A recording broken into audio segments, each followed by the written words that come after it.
I don't know, Jeff's the only one who can hold dog and do review at the same time. Yes, he's my favorite. Okay, shall we start? I'm Barbara? sorry, sit next to somebody who has a copy. I'm sorry, I don't have any more. Go ahead. Okay. So this is a dream from this morning.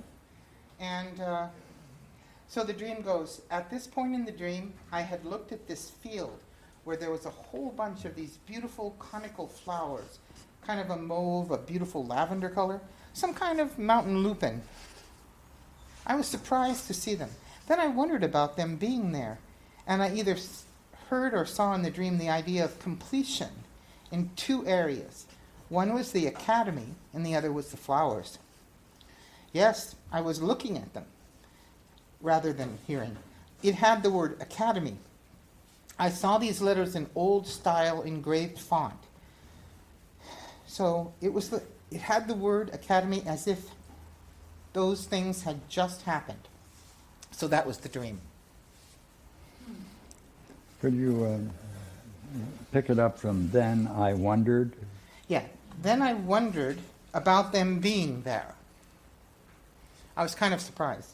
And I either heard or saw in the dream the idea of completion in two areas. Now that whole sentence, I didn't realize I was recording it. You know, I was like surprised in the transcript. But anyway, the idea of completion in two areas. One was the academy and the other was the flowers. What does that mean? Well, that somehow the idea of completion was manifested in the academy and the flowers. I don't know, Pierre. Actually, a better answer is I don't know what that means. Why I use the word idea of completion. This whole sentence is a complete surprise to me. All I remember is wanting to record the dream because of the word academy in it, and suddenly when I transcribed it, there was that sentence, and of course flowers and completion brings to mind the idea of hyparxis to me. You know, and the flowers were conical, but they were layered, like they were like this up to a small point, and just beautiful. And the whole field, you could only see the flowers because they were filling the field. And academy, it just had this kind of profound impact on me. Talk about that. Well, it was like it was the real academy, you know, like the Academy of Platonic Studies, or that we have, or you know, it was like an academy in the most best sense, in a way, hyparxis sense again. Like, boy, I feel like that was perhaps a misstep. Something about it, though, man, that's hard. I want to say it was real.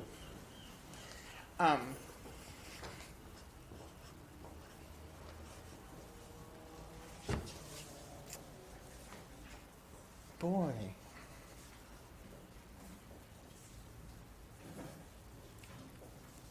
I really don't know how to describe that exactly. What did this do? It rang my chimes, you know? It was like, Right. sorry. I was looking at them. Yeah. What was that like? Well, the wondering part was like, how could these possibly be here? How could they, you know, it's like, and the other, as if they were unexpected, the flowers. And the academy, I didn't actually see a building. In the dream, I just saw the word academy against a black background. And it seems as if it was gold lettering, all caps, and it had that look of engraving. And man, it was like,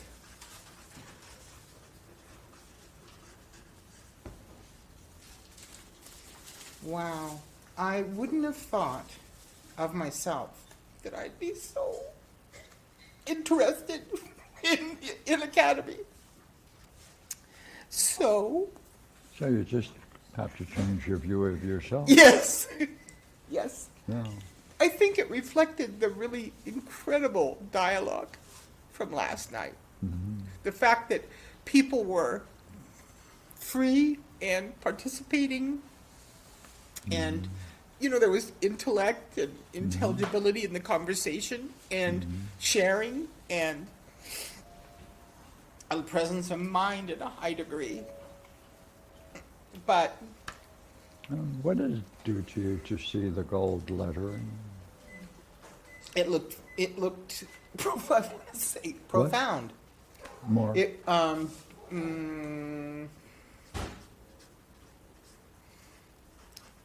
oh man, that's very difficult. It's interesting.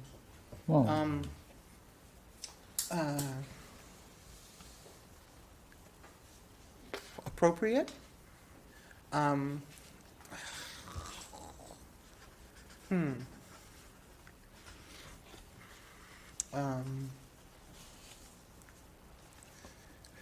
Fitting is the same thing as appropriate.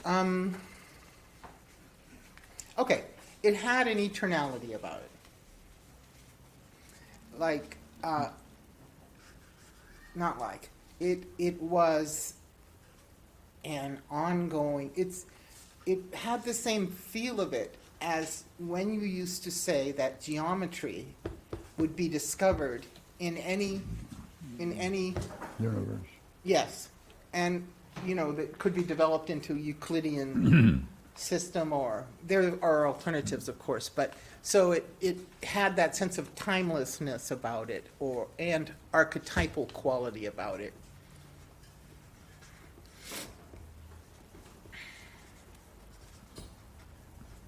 What did it do to you? Wow. I think I was stunned. Well, I was stunned by it. It was similar to the flowers, but because I was cruising along, I was just walking casually, and to see the flowers and then to see the academy, it was like experiencing it, or running into it on the street. Like you walk down the street and you go, academy. And when you see that, like when I saw it, it was obvious that it wasn't just a front. They have all these programs called Play-Doh, or they use these high names for things that are not that high. No, you were asked what was it like, and you said it stunned you. Yeah. Well, yeah, it seemed like it took me aback, stunned. Yeah, it was beyond shock. It wasn't negative, but it was like a high level of astonishment beyond I've ever experienced, I think, because it had this unexpected quality about it.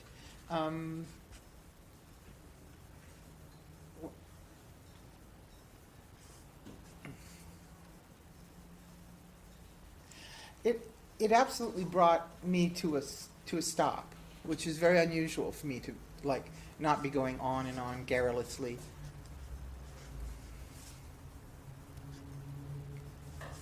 And when it stopped, what was that like? Clear, Clear? More? empty, I think, in a good sense. I was talking to Eric before, and I said that when I woke up, I experienced this spiral of light interiorly, in my psyche, and the layers were very tightly, and it was very tightly together, so it was, and it was very vivid, very alive. Looks like it's similar to... Yeah. It just seemed anagogic. Yeah. I've never seen anything like that before. And because when I started to try to look down, it was like at that moment I realized it was an anagogic spiral, and there was this traveling upward on it, growth on it, into the higher. Mm-hmm. Mm-hmm. But a genuineness or a sincerity might be also that when I was brought to a stop, there was only that instant, I guess. I don't know how to talk about it. I feel like I'm getting it. Yeah, yeah. Then what happened? So it stopped, I woke up. and then you woke up and experienced Yeah. this. Yeah, And there's a parallel between these I think two. so. I think so, yeah. Yeah.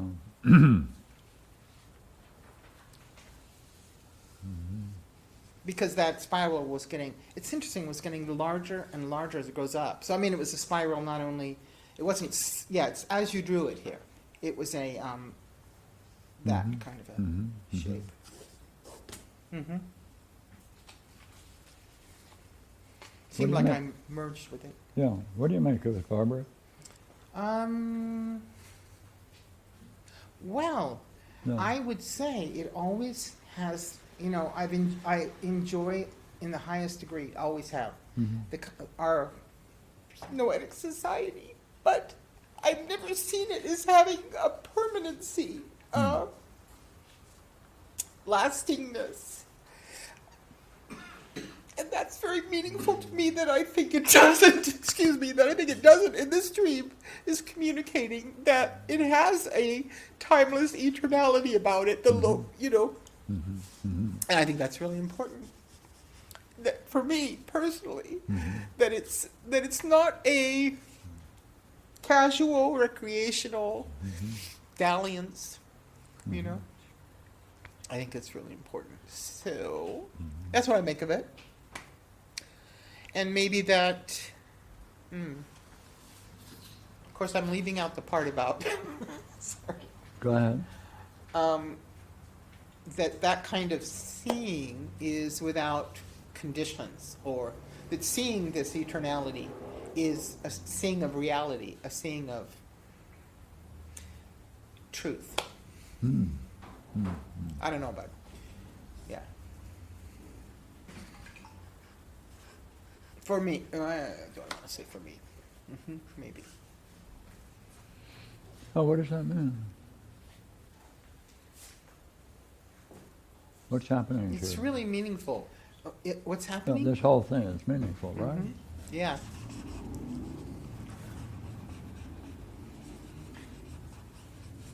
On a high level. Yeah.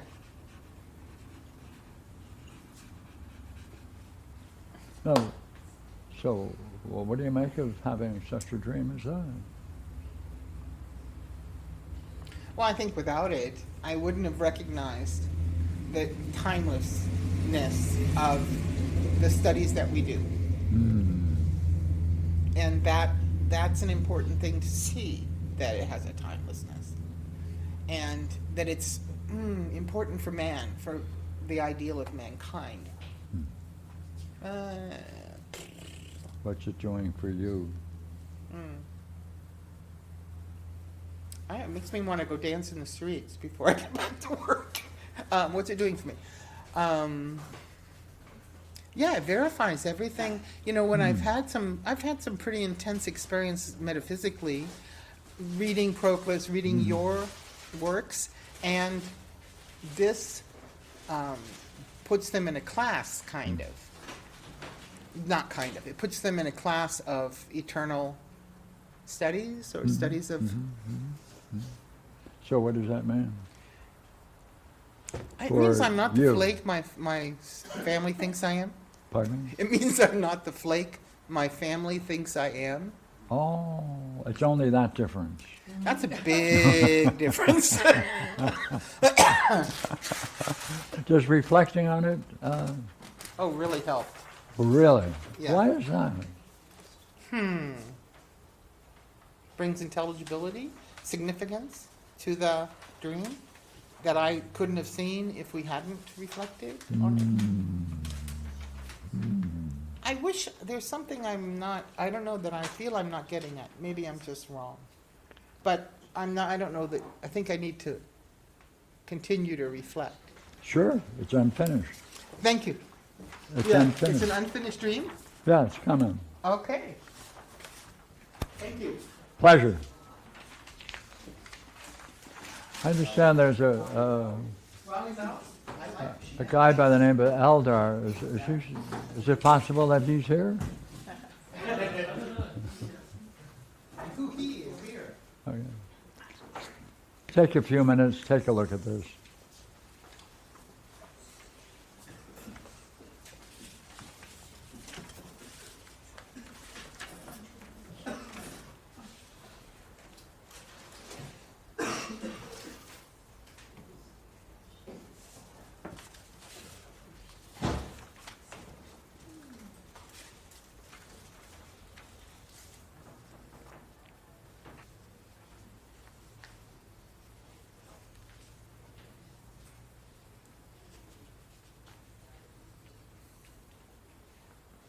Okay, Avery?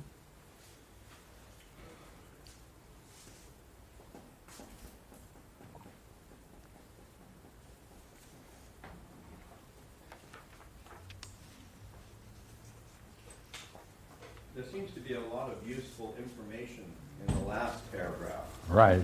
So my question would be, where are there things in the rest of the dream that might set that up?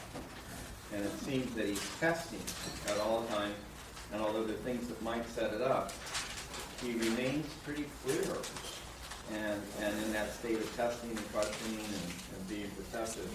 So you either go to the last paragraph, or somebody has to find something else in one of the other paragraphs. That's what I do. So it's open. He did the same thing.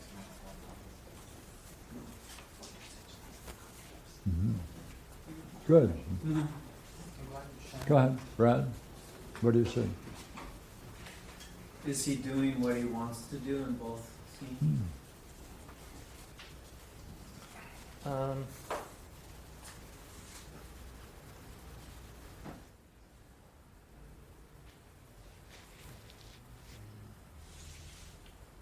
In the first, I'd say that in the first scene, I would have wanted to stay in the interaction longer.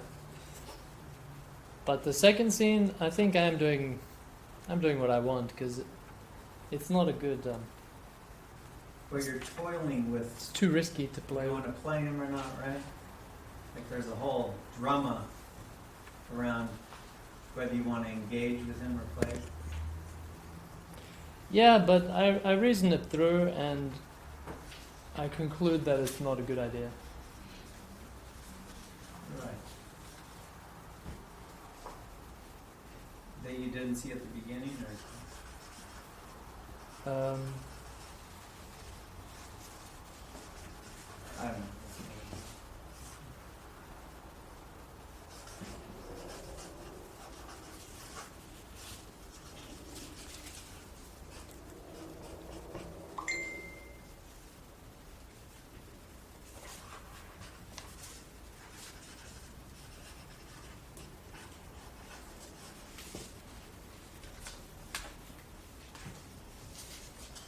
What do you make of that? There's a contrast. Agree? yeah. Isn't that interesting? Give a grade how you're doing in the first paragraph.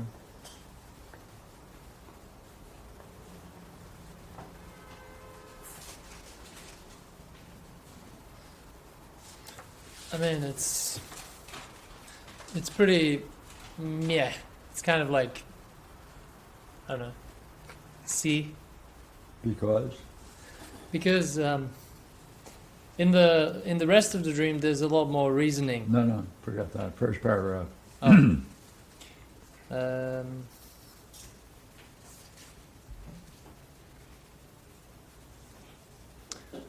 I don't really talk to her very much, and But you were talking to her. yeah, there was some Well, surface level jokes and things like that. but what was it like living, as it were, through the first paragraph? I mean, it was enjoyable. More? Wow, yeah. Friendly interaction of messenger.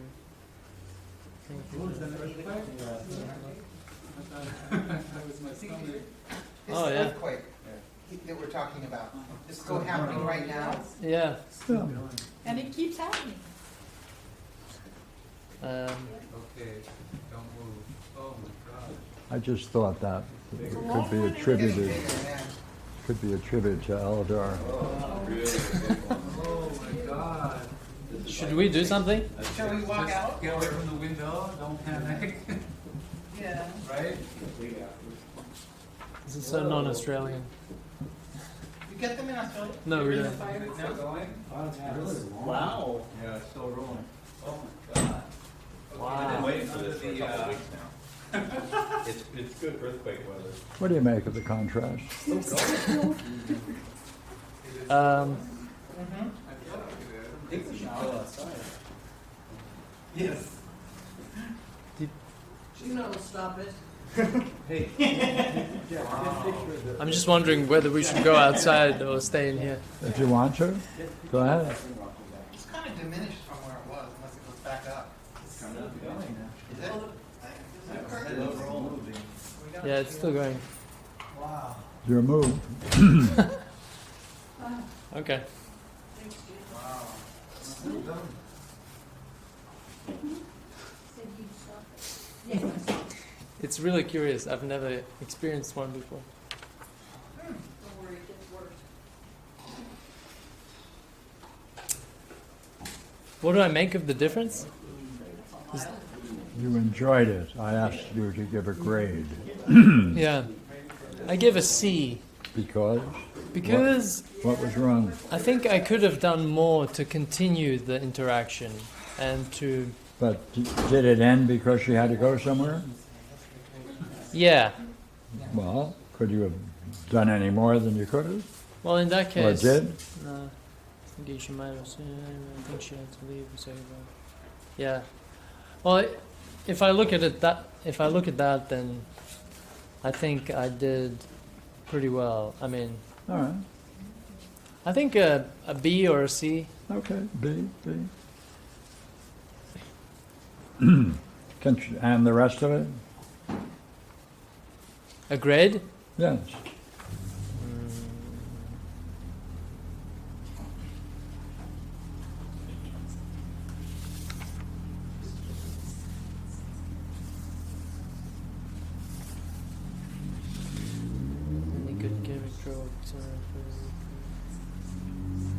I would say an A. I would say an A. That you get an A? Yeah. Good. Because? Because it's very rational. It's very I'm reasoning through the problems and I'm making conclusions and testing and using my mind.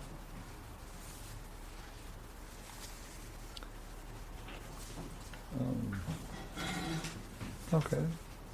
I'll agree with you. Okay. I like it, it's very symmetric agreement. I agreed with him. I agree with you.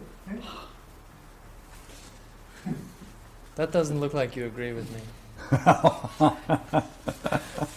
Read the last paragraph for us. Okay. Then I was walking towards the restroom thinking about whether I should play with him. Most likely I would lose because he's very good. But if I win, he would have a really bad reaction and probably throw a tantrum and get angry. And then he could get me into trouble because I'm already not supposed to be there, like I'm trespassing through the school.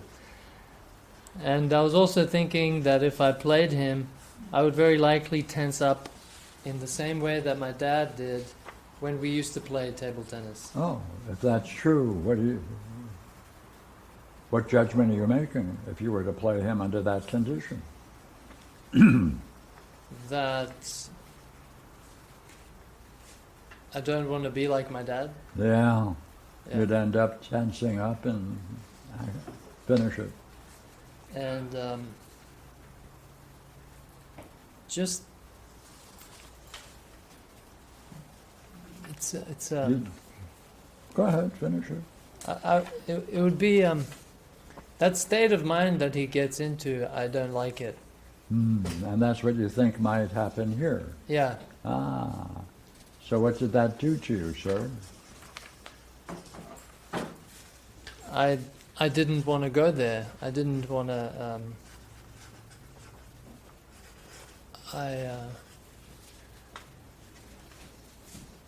It was kind of like a final reason not to do it.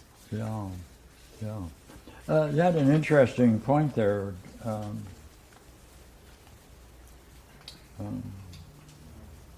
I would very likely tense up. Yeah. What would that be like?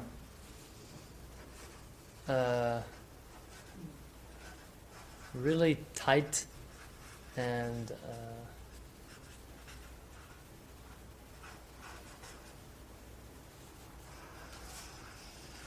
kind of like a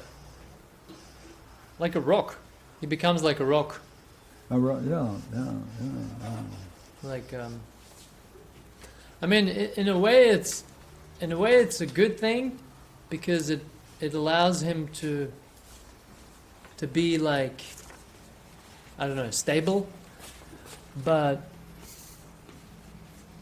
Well, is that a success then? If you think you'd end up tensing up and being like your father, and is that an A? oh, that's no. What would it be? That's I don't think it would be good. Hmm. I don't think it would be. I don't know why I'm saying that I don't think it would be good though. I just don't want to like I know that when he does that he gets like neck pain and he becomes really stiff, and even interacting with him becomes very negative. Yeah. So Would you agree that in this scene you have a, what word shall we use? Possible expectation that you might function like your father. yeah. What do you call that? I need a word for it. I guess it's kind of like a prediction, like a prediction. Say more about it. Well, it's because I'm pretty sure that he's more skillful than I am. Yeah. So I think that would be my natural go-to as a way to stay in the game if I was to play with this teenager. This Yeah. prediction, what does that assume about you? That I can't play as well as the other guy. No? Oh, it assumes that I would copy my dad in that situation. Which I don't know if that's true. Oh, prediction that I might, what was that again? That I might copy my dad. Imitate, copy my Yeah. dad. Oh. How, is it may? I may, I would, I likely. Come on, it's a prediction. Okay, I'll leave it. I may imitate, copy my dad. And so as a result, does that keep you in or pull you out? It pulls me out. Oh, I see. So long as you have this idea, finish it. I don't go into it. What does that mean? What does that mean? That if you find yourself in a scene that may be similar to scenes with your father, you worry that, finish it. That I'll act out in the same way that he did. Yeah. So therefore that prevents me from entering into those scenes. Good. That blocks you. This blocks you from entering into it. Yeah. Oh. Say, among the things you have done, where do you put table tennis? It's pretty high. Oh. I got to a pretty good level Oh. with table tennis. Oh. Yeah. There's something you love? Sure. Yeah. Oh. Well, what's the dream telling you about things that you love and may get into? That you might end up doing what? Imitating my dad. Yeah.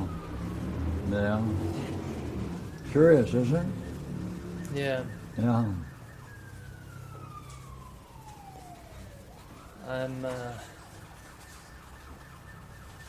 I'm wondering if this has something to do with last night. I don't know. I don't have a good memory. Yeah.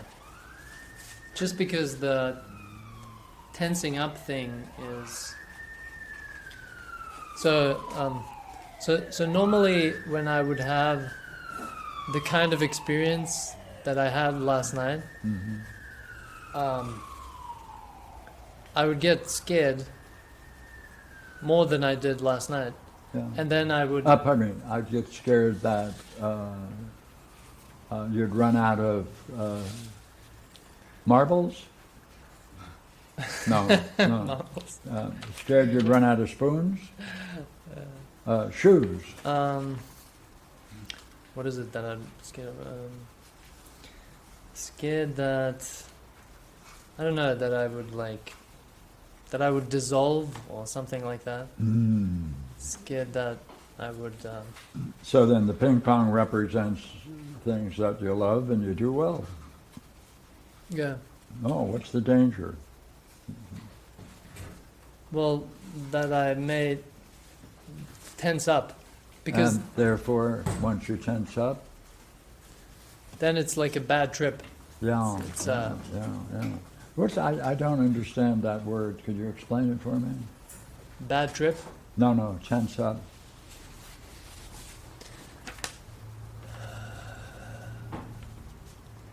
Is that 10 up? Is that what you're saying? 10 up? Is that what you mean? Huh? No, No, tell me. I don't know the word. it's What does it mean to you? well, to me in my mind I have the image of my dad becoming like really, I would call it thick-headed, where like you can't get through to him, and he's whatever opinion or whatever thing he has at that moment, he sticks to it, and it's very like it's extremely ignorant. Oh, that's good. That explains what the experience of tension is. Or does it? The whole body like seizes up, Oh, okay. Go ahead. More? and it's like Go ahead, more. defiant. It's like defiant.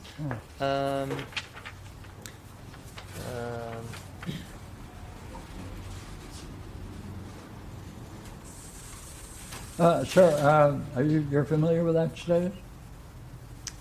Are you Yeah, reflecting on it now? yeah. Where does it go?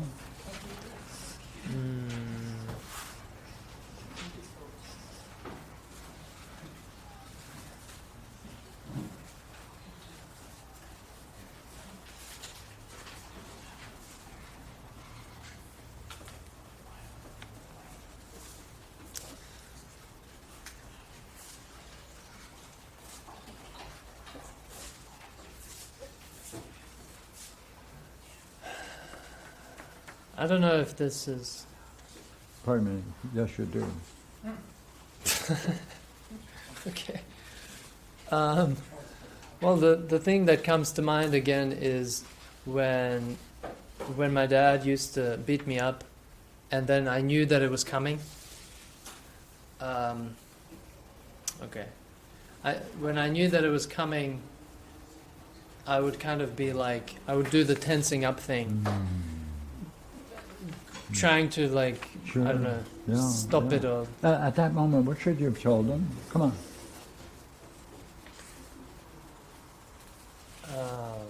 What should I have told him? Yeah.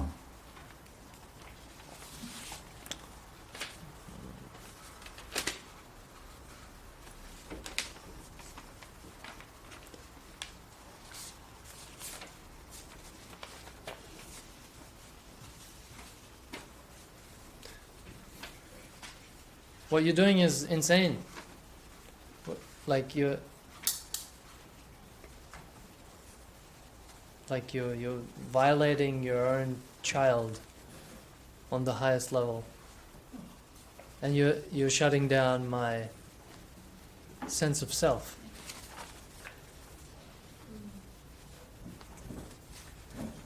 Would that help him see what he's doing? No. Yeah. So you need to add something more to, So like you're not addressing what he's doing to you. I think he's reacting to something he saw in me. He's reacting to something that he saw in me.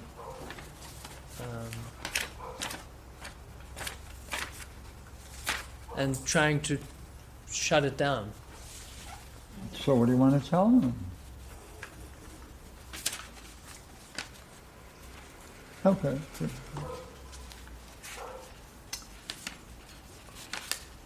Like, Would you agree that it's going to be an act of injustice? yeah, You have to answer that, or just going to tell him, hey, you know what? It hurts when you beat me up. Oh yeah, I know that, said Papa. Yeah, that's why I did it. Okay, does that make him reflect upon what he's doing and to make him see that it's his problem that's going on and not yours? he thinks he's like doing God's will or something. He has like this like he has these sayings like what is it? Oh yeah, okay. Let me get this right. This is really interesting. He says, in order to justify that he can beat me up, Good.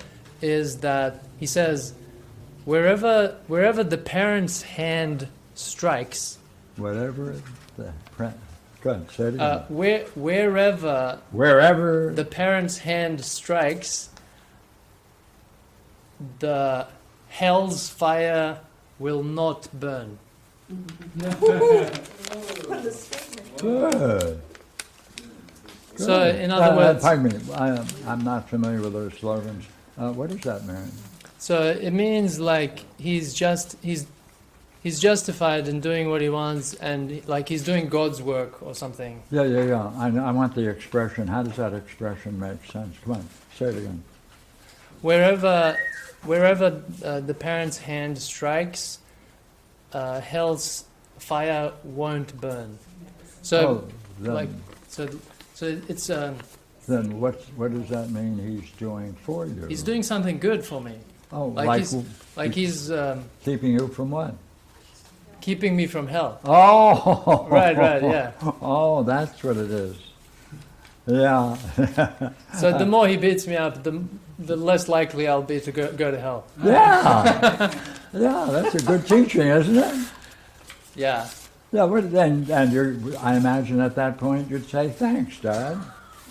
And he doesn't go to hell either. I mean, I could tell him that What?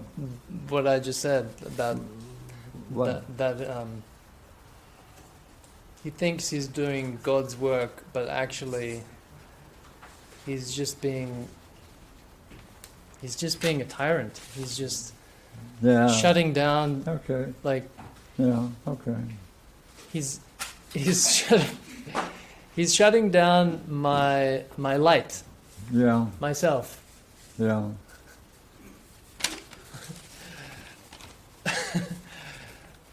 What do you mean? Yeah. Well, you're not dealing with what he says. Oh, what he says. Right, right. Yeah. You just revealed that that's how he justifies his injustice. What do you think of that?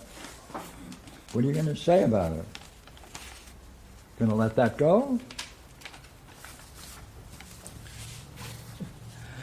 Well, I can tell him that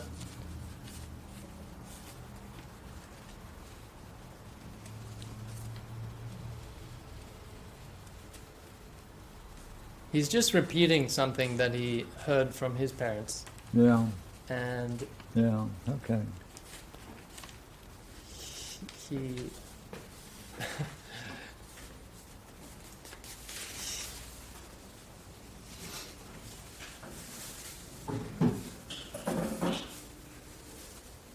You're not dealing with the statement, are you?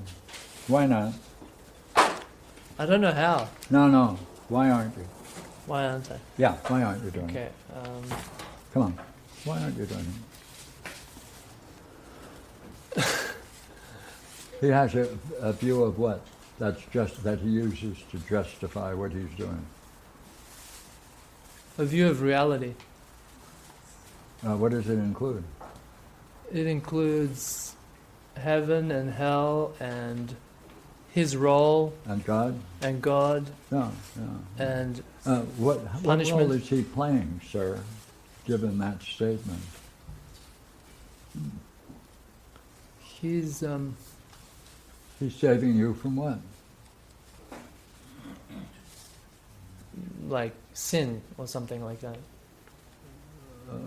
Like Or hell? oh hell, yeah. Oh, what kind of person does that? I don't know. He's like what is he? A savior Yeah. Yeah, that's right, isn't or he it? thinks he's a savior. Yeah. On a pretty high level. Yeah, he thinks he's holy. What? He thinks he's holy How holy? He can keep people from? from hell. Yeah. That's pretty demented. That's no. Well, okay, but that's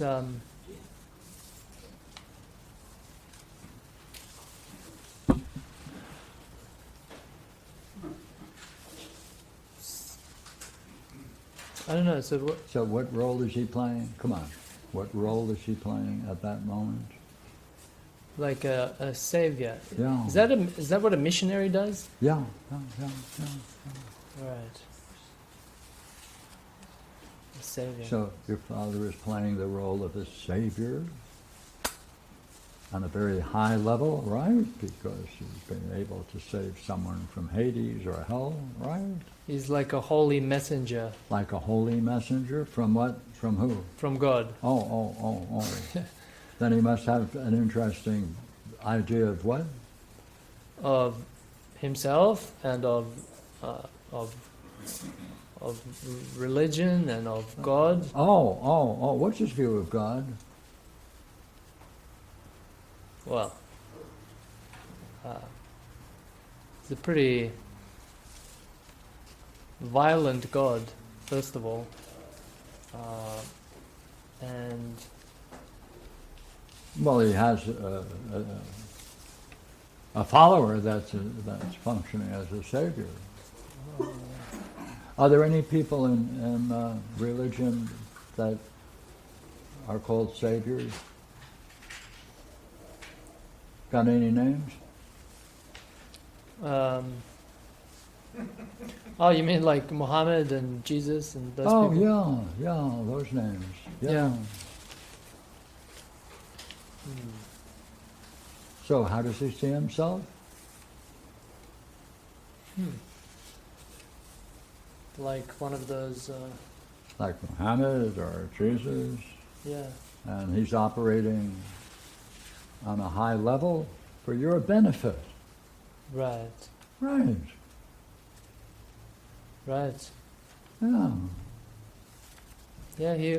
And that's why you can't answer anything, because what he's saying is true, right? And you have to accept it. Or do you think it's false? No, I think it's false. Well, then what are you going to say about it? Here, I thought it was true. Well, I can tell him that.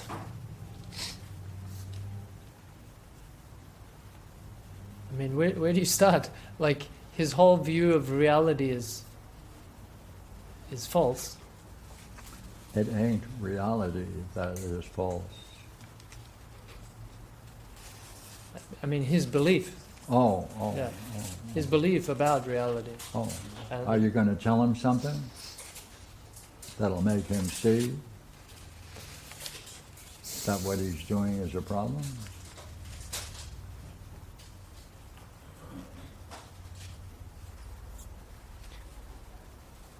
Well, I can tell him that he's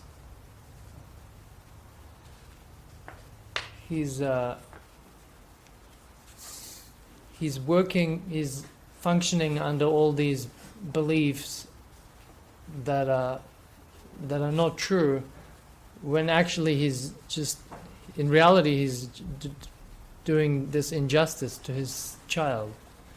Yeah, now the question is, how are you going to put that in words at that moment and tell him so that he can see that what he is doing is his problem and not yours? I can say you're not being Muhammad and you're not being a holy messenger from God. You're just beating up your son. Or if that is, or if that is consistent with the scriptures of Jesus or Muhammad or whoever, Yeah. what would you say? Then I would say,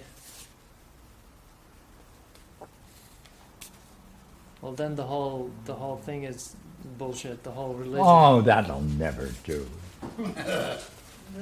That'll never do. Well, I could tell him that. I could ask him who convinced him that to believe in such a image of reality, such a. Yeah, you could. That'll do it. Is that right? I don't think so. I'm going along with you now. See, I'm agreeing with you. Do you think that will end? That will show? No. I don't think so. Well, then you see the weakness in it. Now give me a better answer.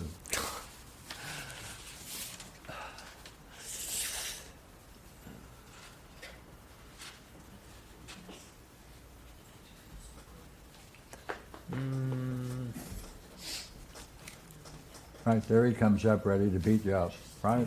And he says, hey, you know what, I'm just doing this because... Go ahead, say it. Because he's doing God's work. Yeah, what do you think of that? He thinks that's God's work. He's a messenger. He's a savior. I don't think it's true. Well, what are you going to say? What are you going to tell him? It ain't true? You think that'll do something? Tell him that he's been fooled to believe that something is true, that it's not. And he's passing it on to his child. That's true. And suppose he were to say, yeah, that's why I'm doing this, so you'll have the good fortune to do the same thing to your kids. There. Thank you. Now I'll continue beating you up. But what you think that you're doing, you're not actually doing. Pardon me. I'm your father. Of course I'm doing what I think. Like, I mean, doing those things will not result in any of us going to heaven. But that's simply because you don't know what the scriptures... But now I'm trying to help you with it. That's why I'm doing this. Go ahead, your move.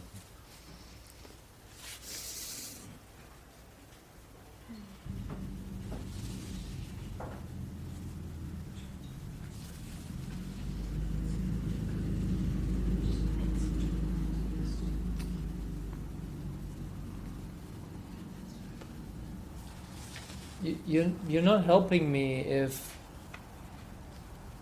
I started off in a high and free state of mind and now you're shutting it down. That's not help. That's castration. Like a, Yeah, but you see, that high state of mind is the problem, which I have to beat you up so you don't get into it, and that'll save you from going to hell. Now, let me beat you up.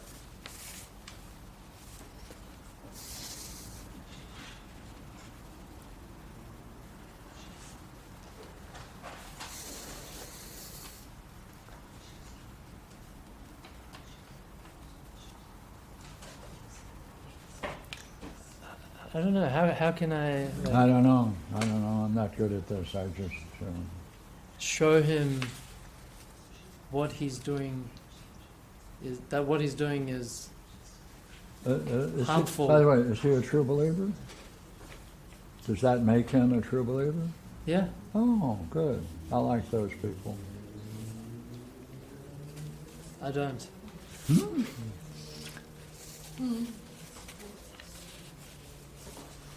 Why not? Well, because they're Helping their kids from going to hell. That's why you have to beat them up every morning. but they're not helping them. That's not what's happening. That's This will help them. It'll keep them from going to hell.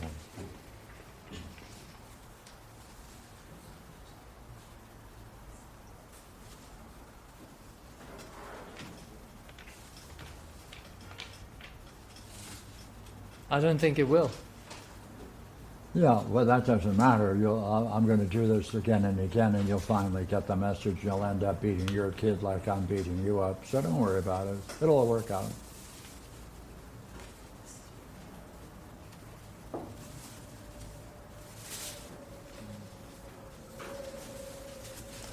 Well, even if you beat me up, it's still not going to be true, and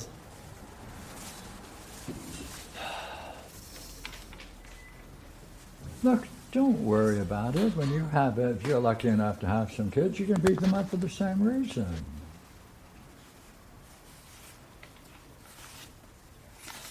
I mean, if you can't find anything to object about it, well, then why not do it?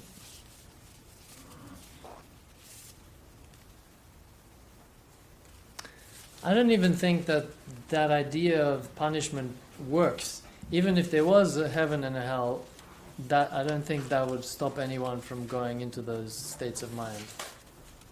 Well, that's what you think, but I'm going to go ahead and do it.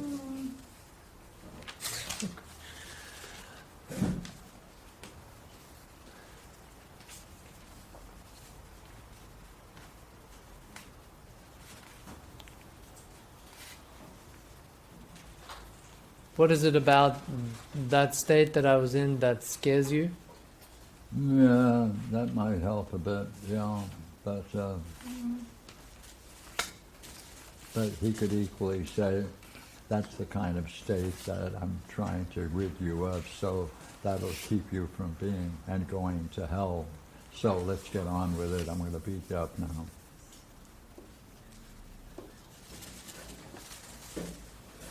Has anyone ever beaten you up for a state like that? Oh, yeah, my father did the same thing for me, yeah. You'll do the same for your kids, don't worry about it. Huh. Interesting.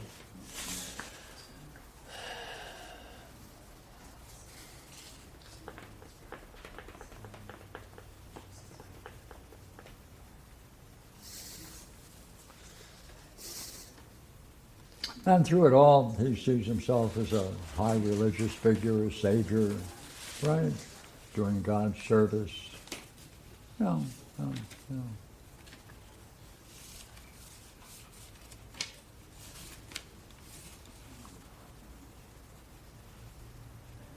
Even though it's all a lie.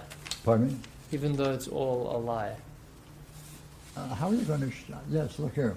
How are you going to be able to show him that it is a lie? Not tell him it's a lie.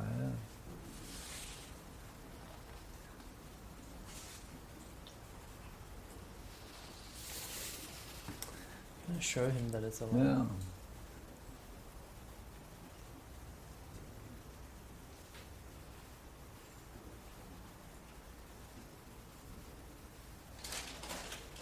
So you're not being punished for something you did. But rather, There's nothing, apparently there's no bad behavior that he's using as a basis for punishment. what is he punishing me for then? You tell me. You said it looks like it may be because you were in a good state of mind before. Right. Well, I'll use that unless you change it. No, that's right. Oh, So what is that? What does that mean? There's no there isn't.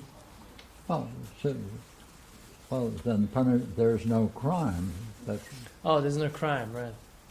that justifies the punishment since there's no evil, no bad. Unless you call that open state bad, Right. does he? He Would calls he? it. He would call it bad. Yeah. Oh, Dangerous. dangerous. Wicked. Oh, and wicked. Yeah. Oh, that's better. So then, So what kind of God does he have then?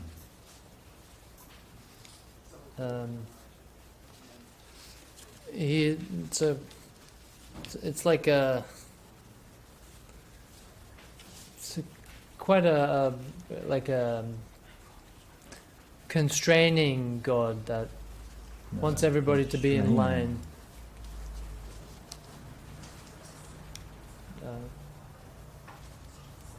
Abusive.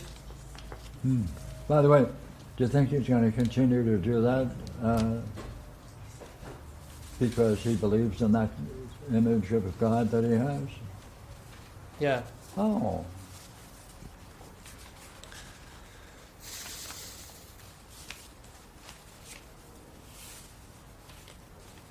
I imagine then, so long as you don't question that he's going to keep that image in his head and act upon it. His God wants you to be small.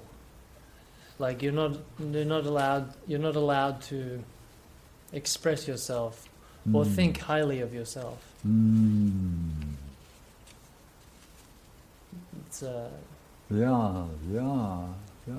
It's and all of that is disguised as being humble.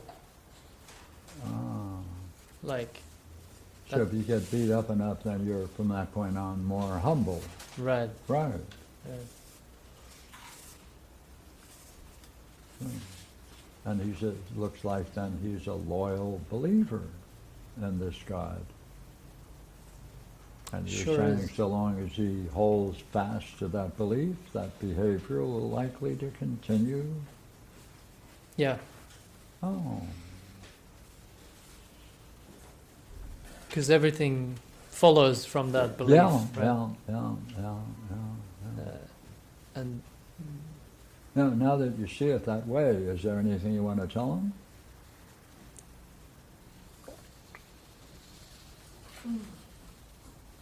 well, I could point out to him that the way that he sees God is what's causing all the types of things that he's doing as a consequence of that. And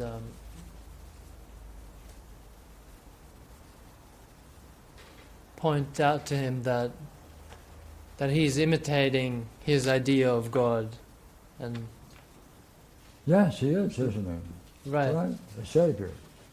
and Yeah. playing that role in the Yeah. family. It's all religion, isn't it?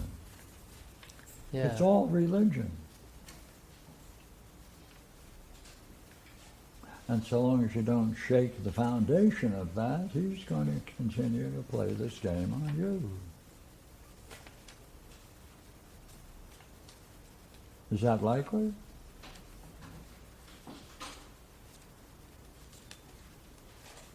Yeah. Oh yeah. Yeah. That's absolutely. Absolutely. likely. That's pretty strong, right? There's no doubt about that. Yeah. You're going to say anything about, are there different views of God or just one?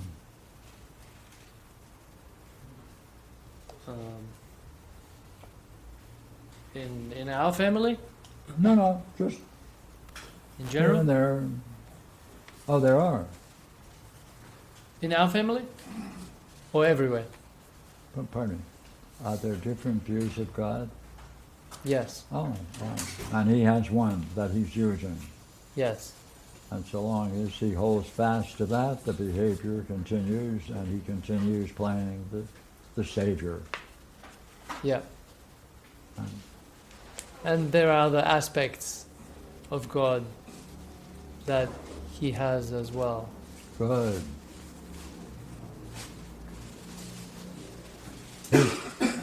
He's a religious man.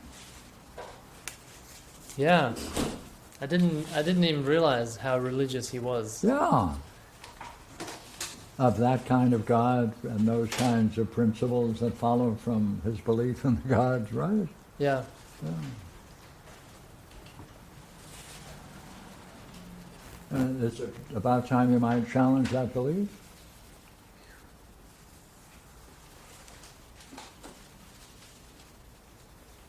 Yeah.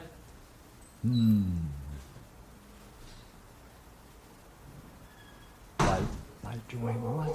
By saying what?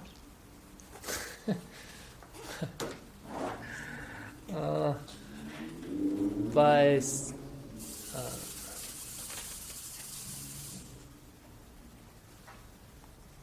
by saying,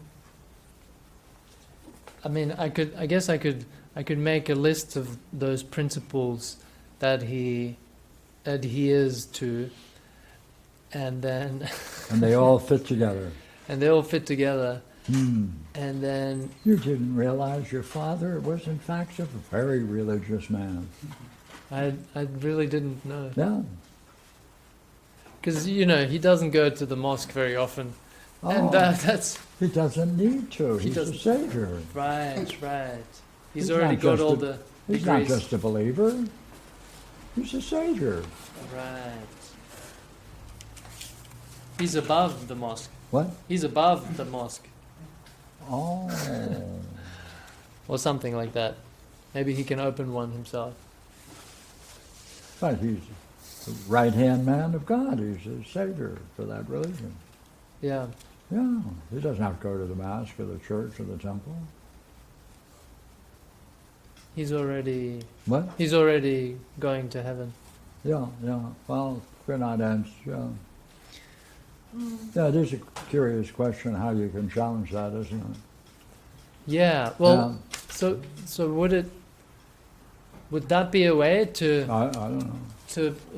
to make a list of the principles of God that he has?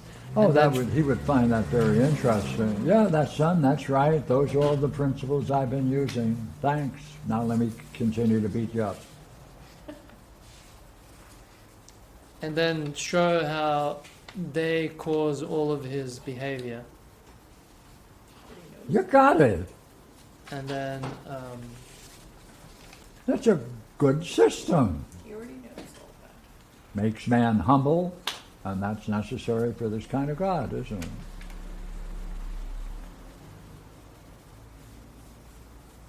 yeah. And he sends anyone who appears free and open to hell. And he's going to save you from that, get you out of that state. Noble.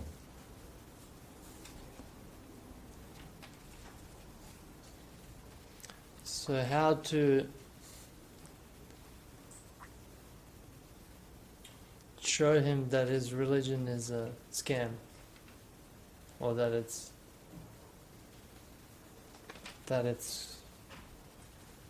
keeping the family on a certain level of development and not allowing it to go any further. But he knows that. If you tell him that, he'll agree with you. Yeah, okay. Be interesting if you come up with a way to challenge it.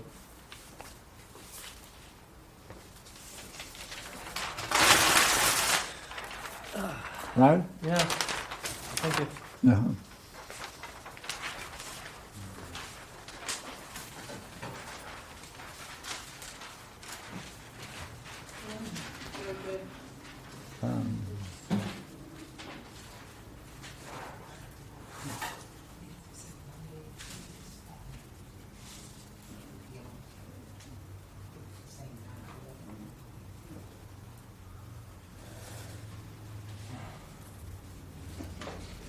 There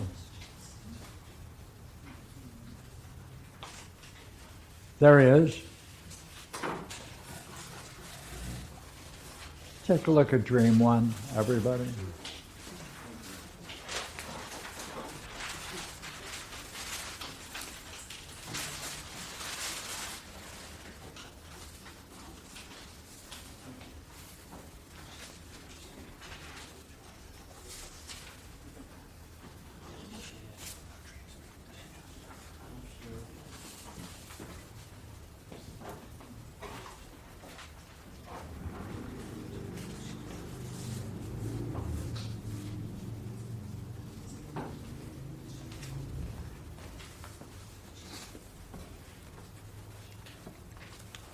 Is this a literal statement of the dream? Yep.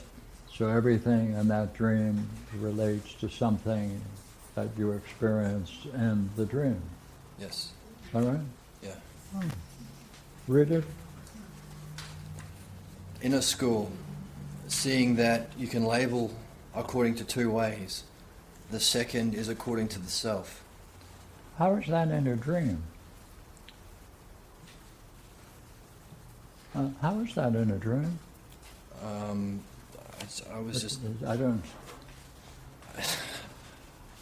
I can't relate to it now, but in the dream it What? was, in the dream it was obvious. Like I was in a school and I said, oh, there's two ways of labeling things. There's a regular way and there's a way according to the self. And I remember that as soon as Pardon me. Is that something that happened in the dream? Then what are you doing therefore in that second sentence? Seeing that you can. label everything according to the self. What does that mean in the dream? How is that an activity of you in the dream? Help me out. Oh, it was an insight that I had. Hmm? I was in the school and I was standing there and I saw it. I just realized it. It's like a realization. What's that like? What are you talking about in that first sentence, second sentence? I saw a way of seeing reality that was different than what I could see before. What was that like? It was pretty awesome. Huh? It was pretty great, awesome.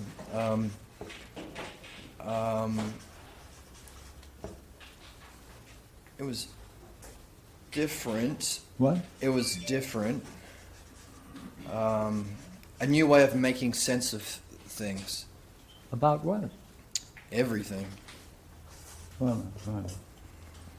Are you saying then you found a new way to understand? Yes. What? Everything.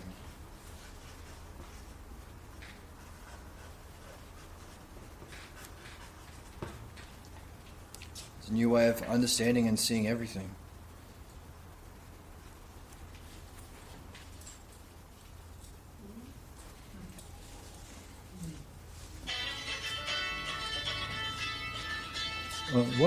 What were you doing at that moment? I think I was standing there in a school,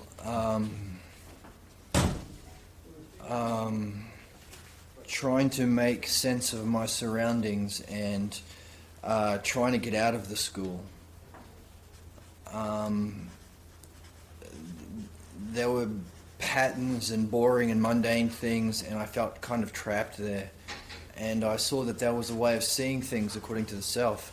But how is that a way of getting out of that trap? How is that a way of getting out of the trap? As a metaphysical way, or a spiritual way, or a philosophical way, I suppose. Put that in the dream. I need to see it in the dream. See, a dream is something that happens that you're seeing. So I have to, right, you have to give it to me so I can see what's happening in the dream. Go ahead, do it again. I'm standing there, and then I suddenly realized something. So it was a realization that I had. It's not an action so much. I just Of what? that everything that I perceive and see and relate to can be named or labeled and then perceived and understood according to the self. Well, pardon me. What does that, in the dream, what are you doing? Are you, that looks like that's something that's going on Yeah, in here. yeah, absolutely. Yeah. Well, then there's no activity in the dream. Is that right? If it's all going on in your head or your mind or... Yeah, and then I walked through the corridors and saw that the hallway and the corridors and the bathrooms, everything was planned, and I couldn't see a way out. Pardon me. Why does it follow that if everything is planned, there's no way out? It doesn't. It just felt like that. Like I felt like I was trapped in this corridor and everything was planned, and they were not, you couldn't even go through the windows in the bathroom to get out. But then I realized that the only way out was to understand things according to self, and that was a... Pardon me. How can that you get out of the school because you have an idea of the self? Help me out. Well, that's the problem. That was something that I could see as the character in the dream, but now I don't. It's like one of those moments that I've been having in my dreams where I can see with a level of profundity that's not the self that I relate to in my everyday world. It's a good insight to have. I wish I could have it now. What we're trying to capture is the dream. See, that's my only goal. Let's see if I can understand the dream. So you have a solution in the dream that is to escape, right? Through the self. Yeah. Now look here. How can that be a way to escape from school?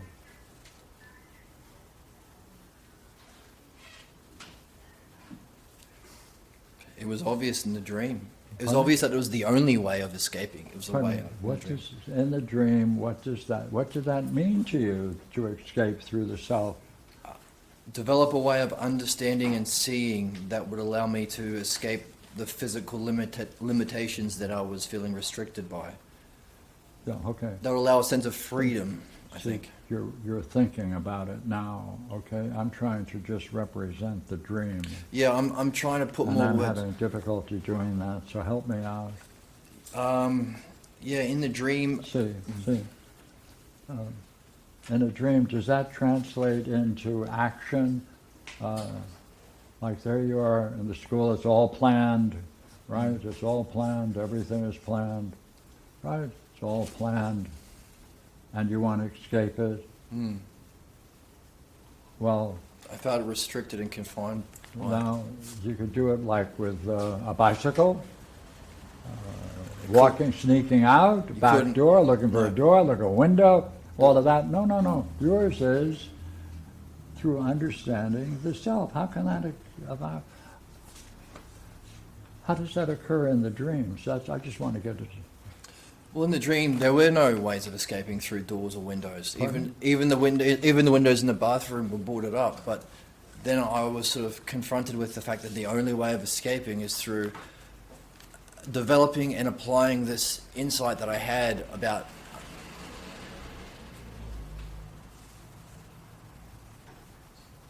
How would that help you escape from school?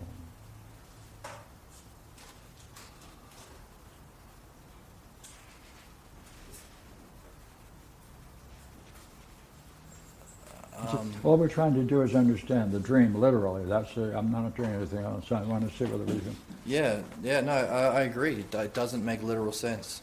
It was an understanding that I could perceive that needed to be developed, and only in doing that was I able to escape the confines that I was not enjoying.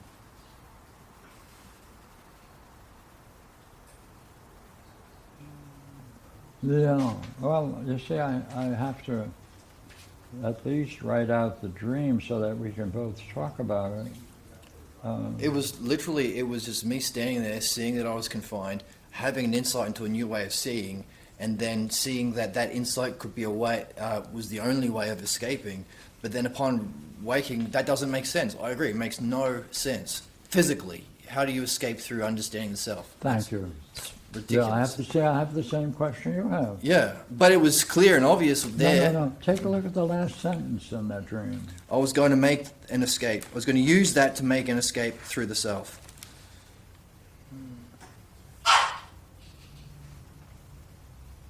So there was like a, I can see that understanding that needs to be developed, and that was what I was going to do. Again, I'm talking about the state of mind that I can remember. The insight at the time is, So look here. So you're going to use that, right, to escape. What's one got to do with the other?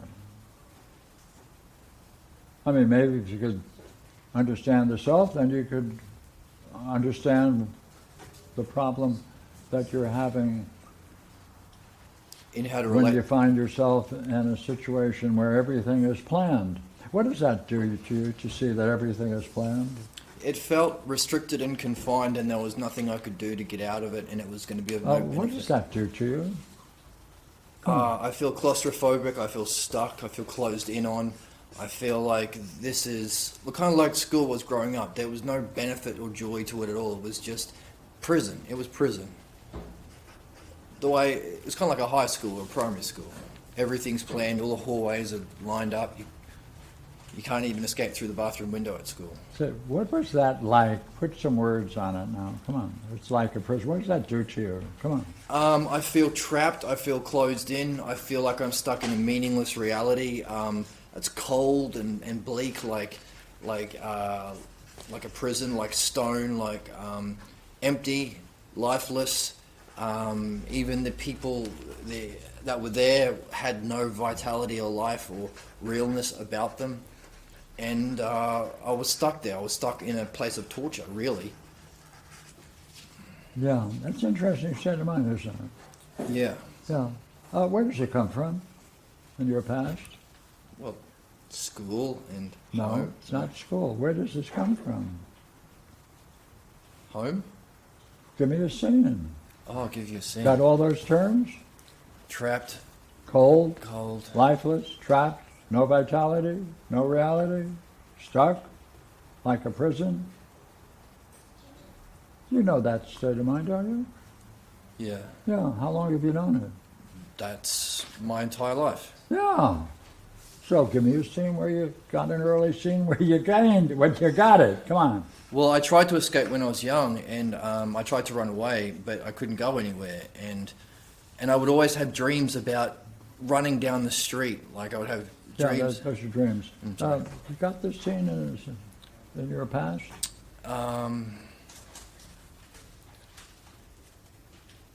Yeah, I've got one from about my teenage or early 20s. I've got one from earlier when I was a little kid.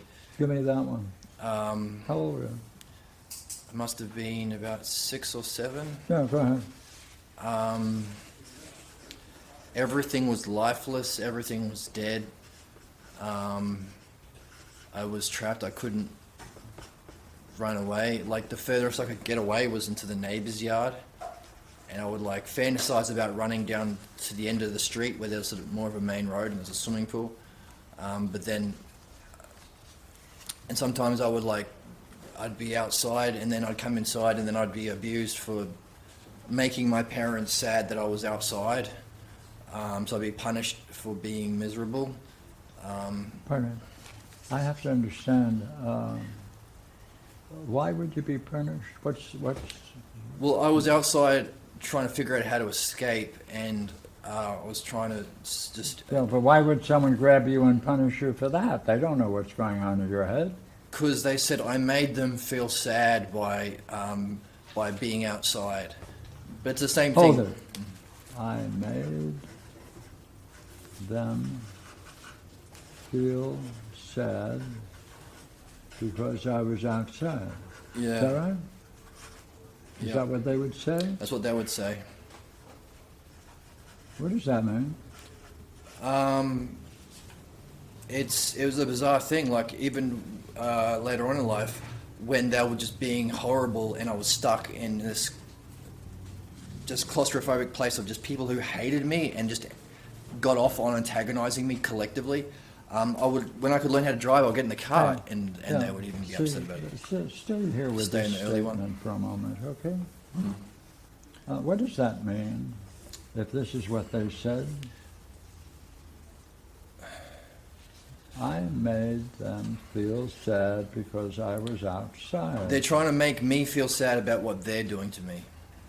It's the same catchphrase they did when they beat me up. They would say, my mum would say, you made Kevin sad when you made him hit you in the head. Oh, wait a minute, do it again. You made him feel really sad when Wait a minute, okay. You made him sad when he beat you up. When you made him hit you, yeah. What do you think of that statement? They're trying to, and when my mum said it, she was giving him affection, which I'd never seen before. Right. You made him Sad by what he did to you. When- What you made him do to you. when he beat you up. Yeah. You made him beat you up. Pardon? You made him beat you up.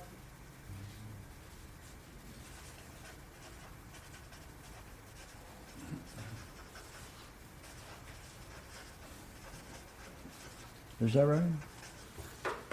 Is that correct? They want me to feel bad about their feeling bad about what they did to me. They don't want to feel bad about what they did, and they're trying to blame me. To use me as a scapegoat for their injustice. They want me to feel bad about the crap they're doing. Well, then what should you say to them? That's a lie. That's unjust. See, that doesn't get to it.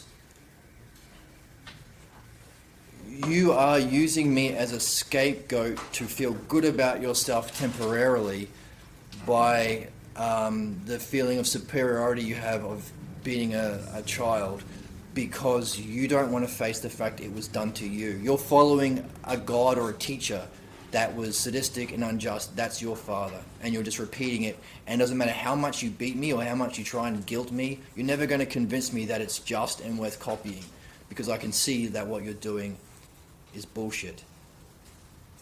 It's sadistic. It's your problem, not mine. Yes, the question is whether what you're saying would be able to do that. You see, that's why we're still talking. Yeah. You know, see, the problem, the statement is, I asked you, are these two different? The statement, you made him sad when he beat you up. You made him sad when you made him hit you. Oh, you do it again? You made him sad when you made him hit you. When you made him Yeah. beat you up. Yeah.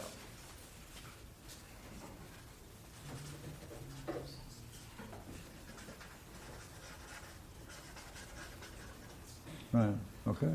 When you made him beat you up. Mm-hmm. Yeah. And it's the same thing when I went outside to try and escape. While you're still, right, you're going to make them sad. Yeah. They're going to have to beat you up again. Yeah. Yeah. Yeah. Or they're going to treat me like garbage for the entire day or night or whatever because I tried to leave the house. Yes, now we want to see if you can deal with what they said. That's our goal. Right. All right? That is irrational. You made him sad when you made him beat you up. Right. And I should Right. say, yeah. You feel sad because you feel bad about what you did because what you did was wrong. Don't pass the buck. They're your feeling, not mine.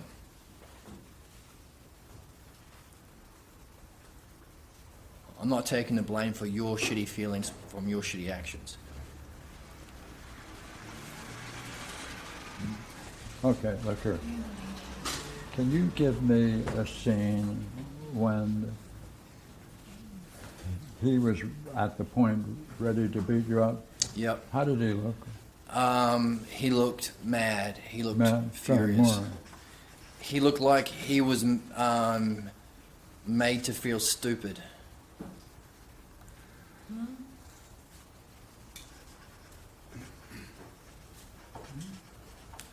I just said something to him that he saw was right. But Look, I asked you, how did he look? That's him. All right? When he's ready then to beat you up. Okay? You said he was mad, mad, powerful, furious, furious. red-faced, shaking. More? What? Red-faced, shaking, energetic, powerful. Energetic. Yeah, really scowly, sour-faced. And he's got the face. Yeah, like Right. I just challenged his whole reality. Right? Yeah. Right. Yeah. Look, this is in your experience. This is what you're seeing. Who is making this statement? Your mother? My mother. But this is your experience. Yeah. He said, "Don't be smart."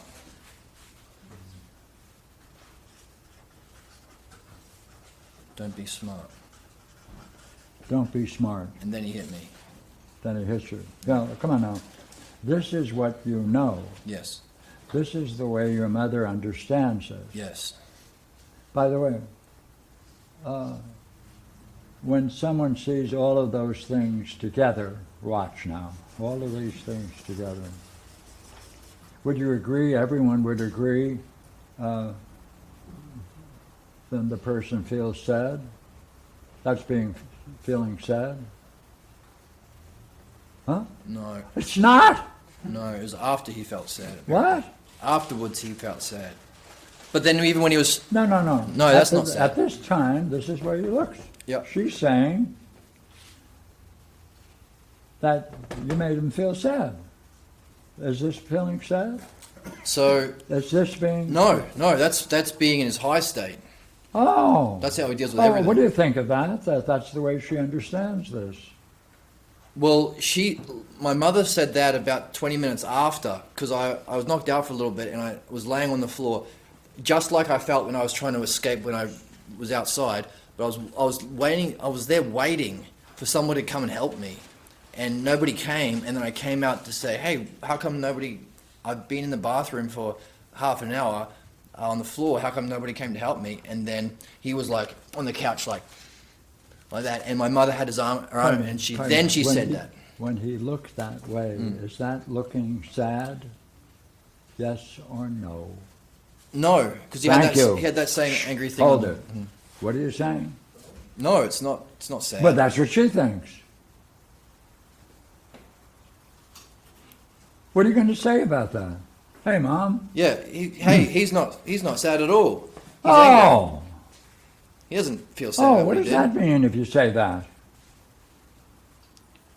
You're attributing remorse to what he did, and he's not remorseful. He's still angry. He doesn't have a conscience. Oh.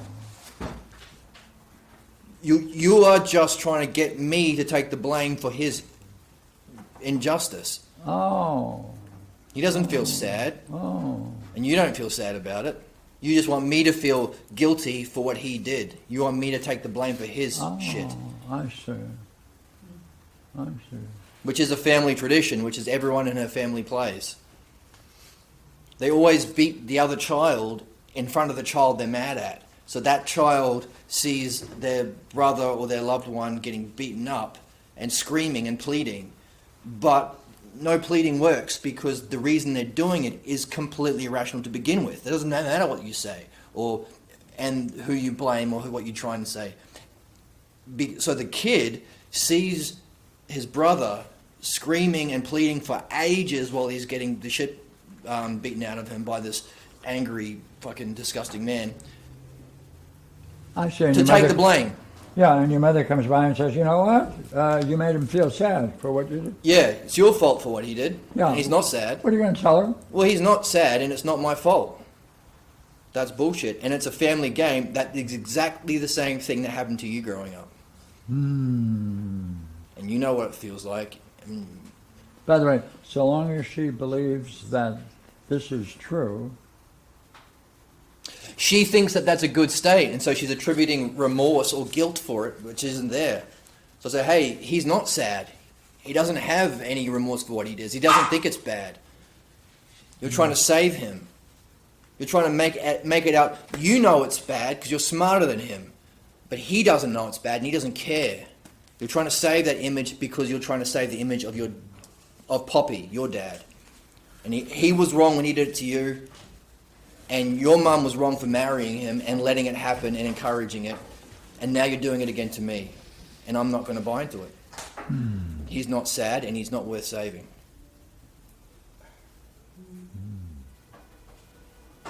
so then, see, since you're saying that, right, to her, you're challenging her what she's saying, right? This is your experience, this is the way she understands it, right?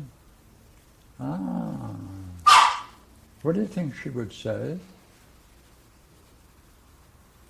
If I said all that to her, Yeah, if you say, hey, Mom, you know what you're saying, he's not sad. He's angry, he's furious. He looks full of energy, yeah, right? she might do a couple of things. She might laugh at me because she thinks that I'm pleading. Like I'm trying to convince her of something that she knows damn well is wrong. She doesn't care. So she might see me trying to explain that to her as that same expression of powerlessness that is part of the game. Like you beat up the kid and you see them plead and that makes you laugh. You laugh at that, the fact they can't do anything. And that's what everyone in that sort of the family, even to this day, even like a year ago, they all went up and they just treated me like garbage on purpose, lying and attacking me. And said, hey, this is wrong. And they laugh. Yeah, we know it's wrong, but you can't do anything about it because we're all in on it. So she would laugh at me for saying that because she knows it and she doesn't care. So then now here's the issue. Then what do you have to say to her, since you now see that challenging her this way is not going to work?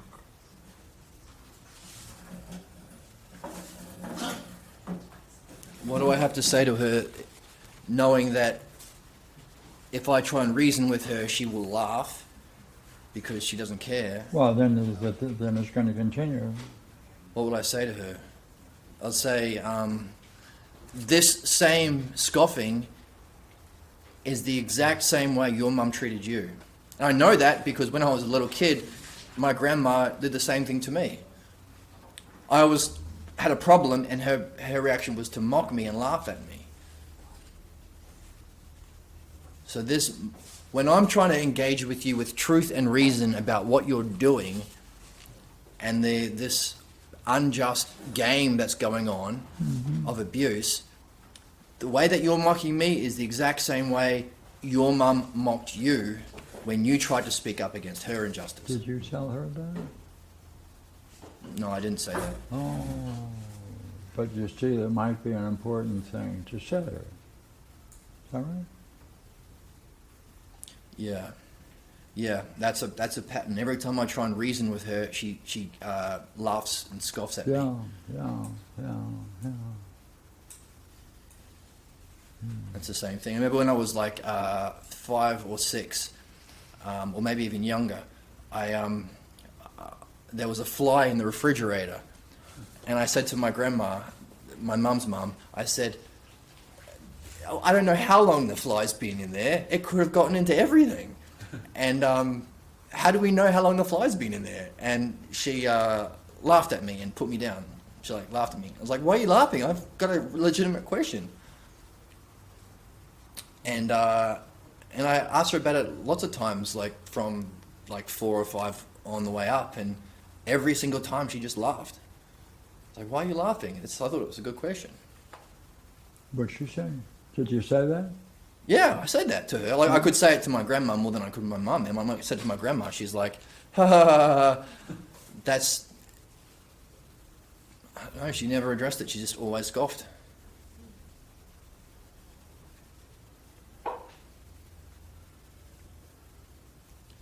And that scene where my cousin was, who was in a wheelchair, was beaten in front of me by my uncle, was at a family gathering. So everyone on my mum's side, my mum's mum, her brother and his family, and her other brother and his family, were there as her brother, angry at me because I was in the middle of a conversation. He tried to interrupt, and I stayed focused on my goal. He didn't like that, so he picked my cousin, who's the same age as me. I think I was about 14 or maybe 12, out of his wheelchair. He couldn't use his legs, and he held him up and beat him like much bigger and like just brutal, and like right where he has like a bunch of severed nerves in his spine, and everyone just let it happen, and I was bawling. I was so traumatized, and I tried to run away. I ran into my uncle's bedroom and sat under his bedside table crying, and just like that scene in the bathroom, I was there for a good half an hour before anyone came in to do anything about it, and my mum came in and told me not to be sad. Yeah. Yeah, don't be sad. Like that was okay, and I was always confused about that. And I talked to my mum about it, and she said that's exactly the same manner in which she was beaten every day of her life growing up, sort of in a rural Australian town. Her mum would blame her for something she didn't do, make her wait in the bathroom for anywhere up to like 1 hour to like 7 hours, like just completely unsure when the brutal, angry, that same state, heard my poppy was going to come home from his trucking job or taxi job, furious, and go into the bathroom, sometimes strip her naked, hold her up, and just beat her. And so she was expecting that, waiting for that, trapped, like in my dream, unable to escape, even through the bathroom, just like my dream, waiting for him to come home and beat her mercilessly in the same manner. And when she told me about that, and because I saw how like it gotten worse with her older brother, so his older brother must have got it the worst, because like even last year I was at this kid, my cousin who's in a wheelchair, his wedding, and I said to the father of the groom, "What do you think of the wedding? Wasn't it like I was on the beach and it was beautiful?" He goes, "Fucking waste of time if you ask me." I'm like, "You're just seething." And so when my mum talked about the way in which she beat him, and on holidays they would send me to this place, and it was fucking, and I was trapped. Every time they sent me to my uncle's house, I was trapped in this place where they would always, all day, just beat the wrong child. Well, the wrong child. They would just beat one child in front of the other, just endlessly. And likewise, the mother was there enjoying it. But as soon as I saw how fucking brutal the uncle was and the way he beat him, I wondered, hang on a second, his first kid, the first time my uncle ever got to be the one doing it and not getting it, the very first time with his very first kid, he must have had so much anger and hate, and he wouldn't have known how to mitigate that in that angry, I'm out of control state. And he would have picked up his eldest son and he beat him there, and right from when he was young, his nerves severed at that exact same spot where my mum was beaten, he was beaten, and he beat his kids. The nerves in his spine severed and bunched up, so he has this big ball in the base of his spine, and he lost the use of his legs. And I've always wondered, is that because when he finally got a chance to scapegoat someone else, he didn't know his strength with his firstborn, and he did it too hard, and he crippled him? And I've always wondered about that. And I even asked my parents, no, he was born with that. But when I asked my mum about, hang on, that scene, like this poor kid in a wheelchair was beaten by this brutal thug, and she laughed. She goes, "You know what? One day Gareth told me, he said, you know what? Half of the beatings I couldn't even feel because I was crippled. So, the joke's on him." As though that was a win Like, she said, don't worry about it. He didn't feel half of it. Completely ignoring everything else and the other siblings and everyone else who got beaten. So I've always wondered about, did he cripple his own kid? Because it was exactly the same spot.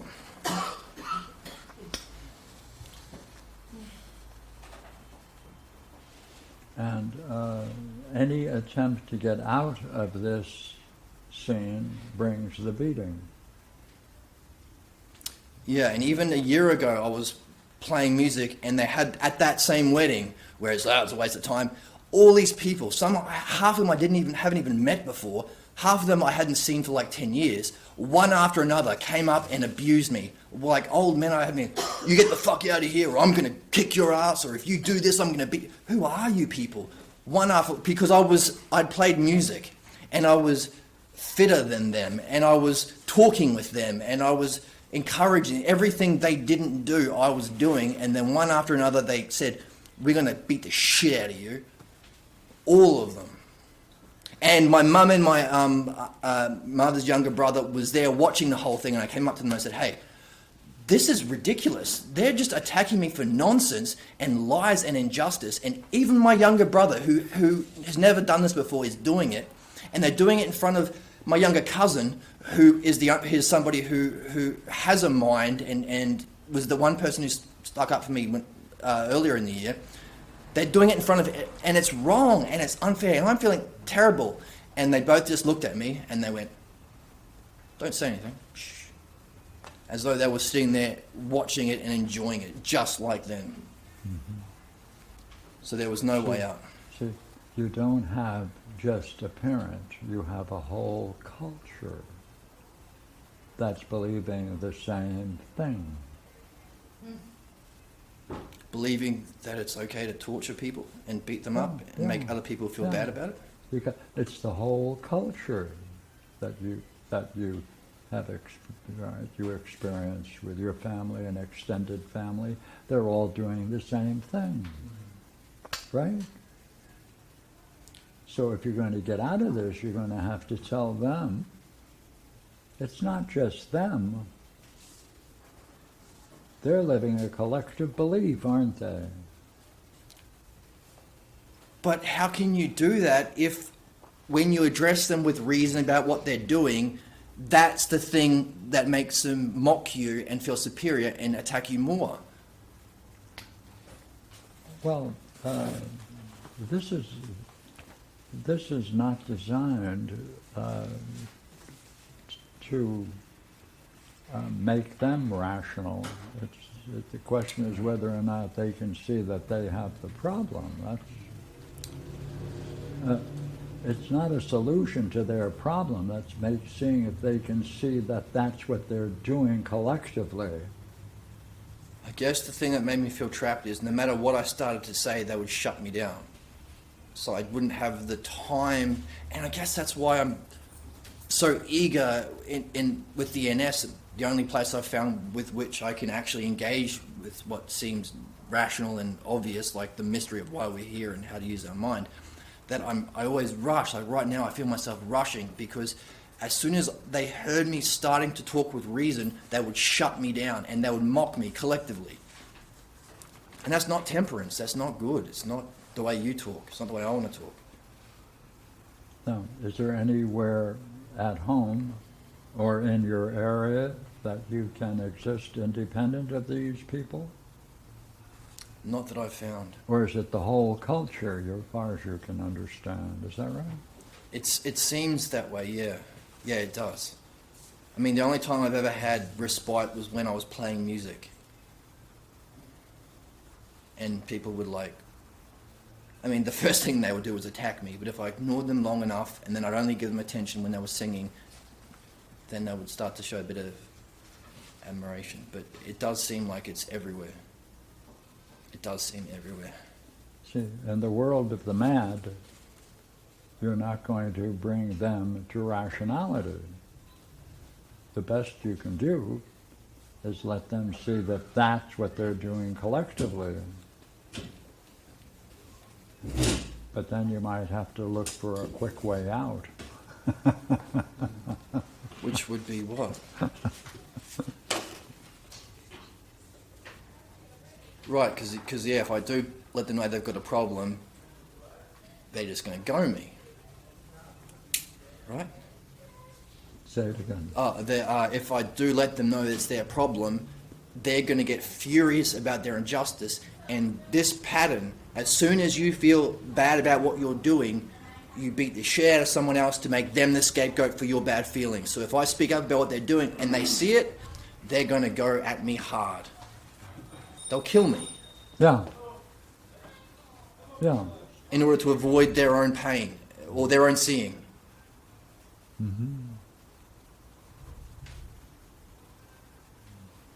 So therefore the question is, you see, you've inherited this and you're trying to find a way out of it. Right? So the question is, when do you see that you're doing something similar?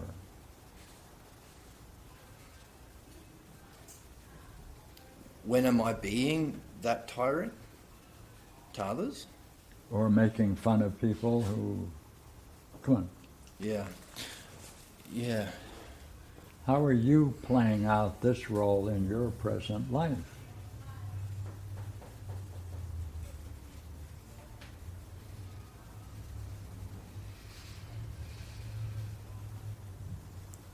When am I making fun of people Yeah. to deal with the pain that I'm in? Mm-hmm.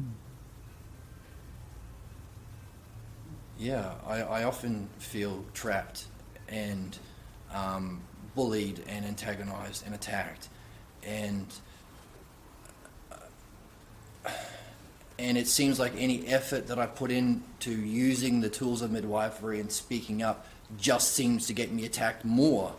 And it just seems unfair and irrational. So the only way of dealing with this unfair abuse from all sides is to try and mitigate the image that I have of that person by saying, hey, look, that person took my seat. And then when I said something about it and tried to engage with reason with them, they mocked me. And then, like last night, someone took my seat and I said, hey, is there a reason why I took my seat? And I was mocked. And then so I sat down somewhere else. And then someone came up to me and said, get off, I want that seat. And I was like, well, hang on a second, that's not fair. I was just kicked out of my seat. What are the freaking rules here? And then that person just, so I'm going to punish you, and just got in my face. And so I don't know how to deal with that. I don't know how to deal with these unjust people. And it seems like the only tools at my disposal is to just cop it and be abused by everyone, or to arc up and try and, like, the model of Socrates in the Republic, like, okay, well, I'm going to fight for this injustice. I'm not going to, if my options are accept injustice or fight for it and die, I'm going to fight for it and die. But that's that. I need steps in between. Or afterwards, after I have suffered it, I'm like, well, this guy or this girl who treated me like this, I'm going to make fun of them. Otherwise, they're going to take my state of mind. They're going to make me feel crappy. They say, hey, this person just playing like high school games, I'm going to sit here and I'm going to bully you around, or I'm going to exclude you.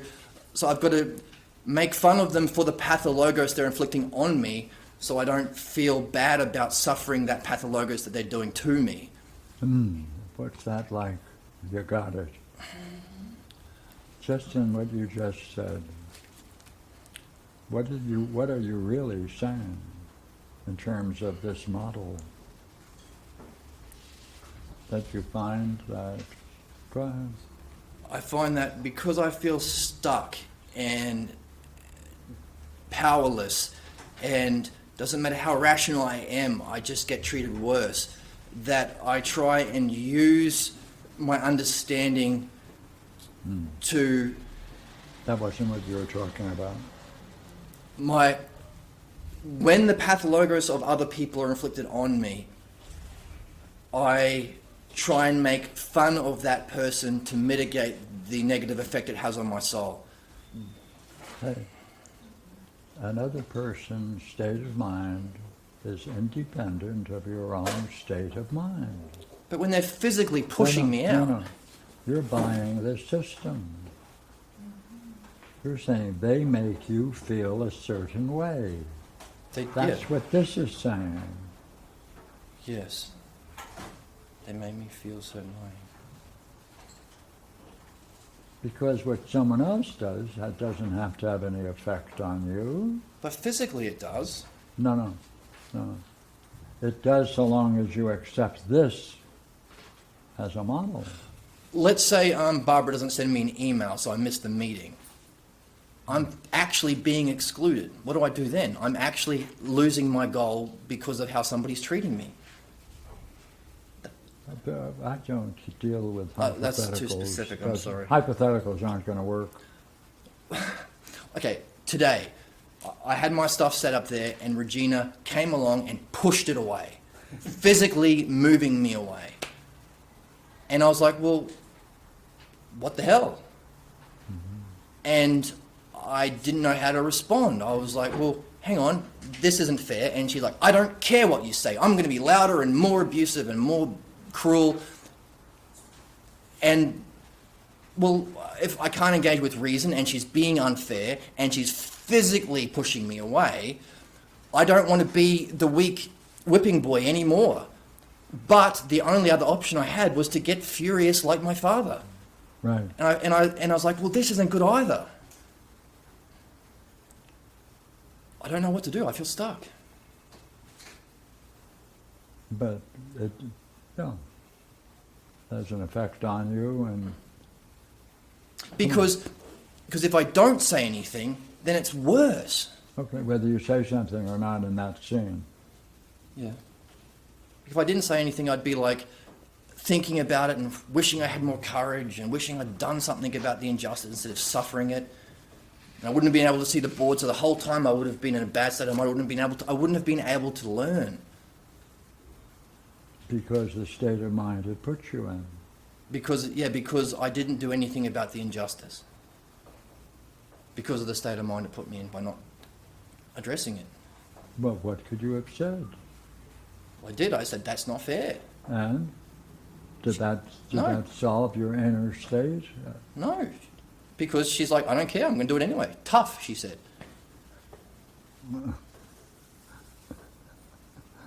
That's right. It's real curious, isn't it? I mean, Well, it's the same thing here. Like when I say, well, what you're doing is fair, they'll say tough.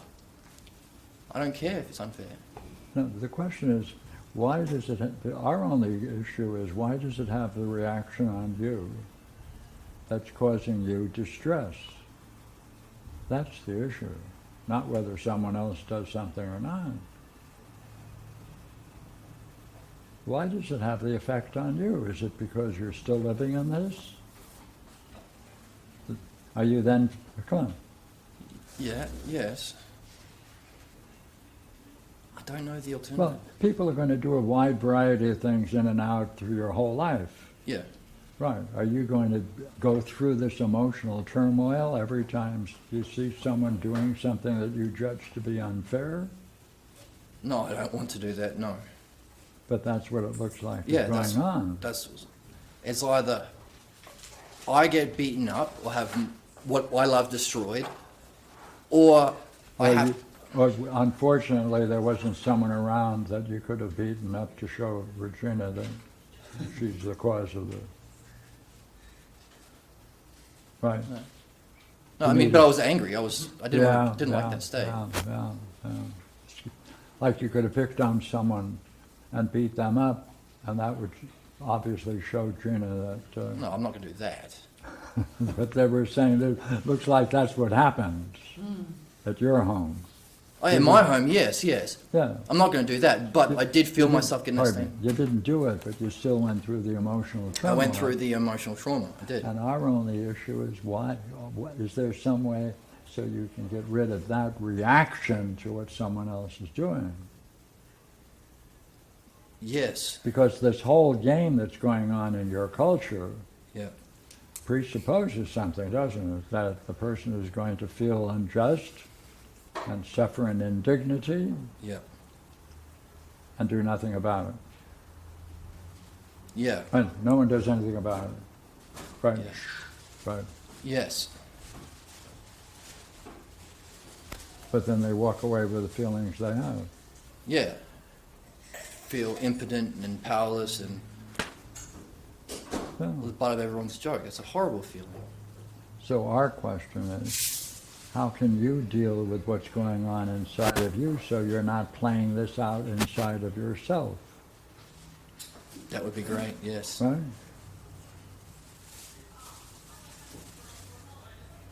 So, interesting. So how do I I don't know. I gotta say something to my family about what they're doing, so that's their problem, so that when it happens in my everyday world, I don't have that feeling of it's either one or the other. Be the brute or be the whipping boy.